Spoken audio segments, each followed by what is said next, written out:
एक और शेयर भी है जिसपे मैं थोड़ा एक पोजिशनली एक व्यू लेना चाहूँगा। उस शेयर का नाम है दीपक नाइट्रेट। एक बार आपकी रिकमेंडेशन चाहिए प्रशांत, जरा इस शेयर को चेक करेंगे, दीपक नाइट्रेट को।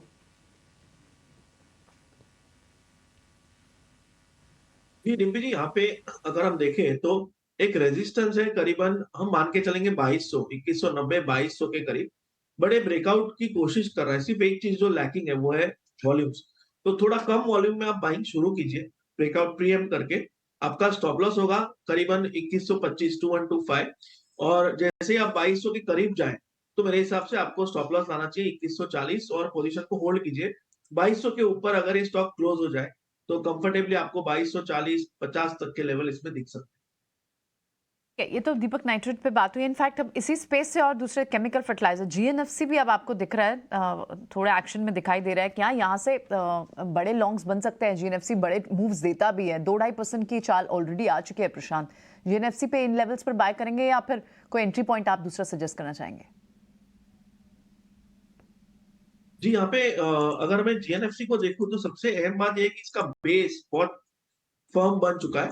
और ओवरऑल मुझे लग रहा है कि 20 दिनों की एवरेज पे ये बार बार सपोर्ट ले रहा है, जो कि स्ट्रेंथ दिखा रहा है। यानी 20 डे एवरेज इसने ब्रेक नहीं किया है ऑलमोस्ट पिछले 1 से 1.5 महीने से। तो आप यहाँ पे बाय कर सकते हो। आपका जो स्टॉप लॉस होना चाहिए वो होगा करीबन जो कल का लो बना हुआ है, यानी ऑलमोस्ट 685 680।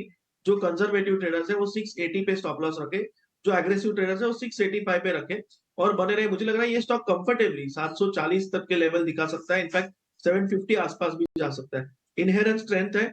वॉल्यूम्स जब भी बिकवाली हुए बहुत कम है, तो मुझे लग रहा है इनमें लॉन्ग बिल्कुल रखा जा सकता है। आप और चेक कीजिए, वो प्रशांत से मैं ज़रा चेक करवा लेता हूँ। वजह उसकी है क्योंकि प्रशांत ने 3-4 दिन पहले दिया था और ये हमारे 12 बजे के शो के अंदर भी एक हमने 31 दिसंबर तक का एक ट्रेड आपको दिया था। उसमें था एक चंबल फर्टिलाइज़र, दूसरा था यूपीएल।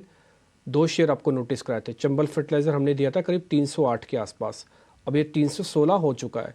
ठीक, प्रशांत जी आपका ट्रेड था, हमने 280 पे भी नोटिस करवा के दर्शकों के सामने रखा था कि ये शेयर बहुत बढ़िया चलेगा। मेरे को ये बताइए कि ये 350 हो जाएगा 31 दिसंबर से पहले पहले? टिम्पी जी बस 320 के ऊपर क्लोज होने की देरी है। एक बार 320 के ऊपर क्लोज हो जाए तो स्ट्रेट 335 340 और हो सकता है 350 तक भी जाए। बट अहम होगा ये 320 के ऊपर क्लोज होना। तो बस एक दिन भी ये क्लोज हो जाए, उसके बाद मुझे लग रहा है स्ट्रेंथ बढ़ जाएगी। ठीक है, देखिए फर्टिलाइज़र और केमिकल स्टॉक्स में कहीं ना कहीं बढ़िया बाइंग तो आ ही रही है, वो उसमें कोई डाउट नहीं है।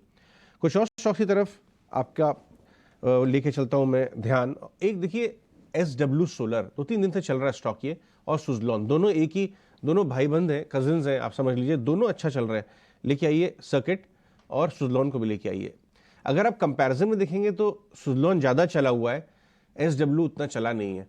प्रशांत, SW का क्या क्या बारी आ गई है? क्या उस प्रपोर्शन में SW यहाँ से चल सकता है? ऐसे पोजिशनल बेट लूँ?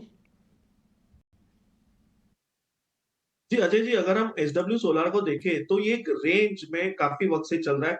दूसरी बात, टेक्सचर बहुत वीक है, बट अब मुझे लग रहा है ओवरऑल बेस फॉर्मेशन हो चुका है। तो एक जो अभी 330 का भाव चल रहा है, तो मेरा रिकमेंडेशन होगा कि यहाँ पे आप 315 के स्टॉप लॉस से बाय कीजिए। बट एक पुल बैक के हिसाब से क्वांटिटी रखिए, ब्रेकआउट के हिसाब से नहीं, क्योंकि ओवरऑल जो स्ट्रक्चर है वो अभी तक नेगेटिव है।